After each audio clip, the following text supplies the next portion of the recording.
Құрметті ағайын, туыс, құда жекжат бауырлар. Сіздерді ұлдарымыз Әлихан мен Абылайдың сүндет тойына арналған ақ дастарханымыздың қадірлі қонағы болуға шақырамыз.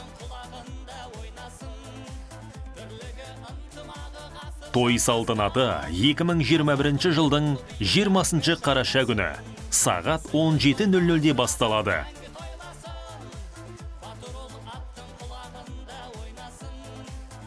Мекен жайымыз Шымкент қаласы, Бәйдібек би көшесі, Ұлытау мейрамханасы.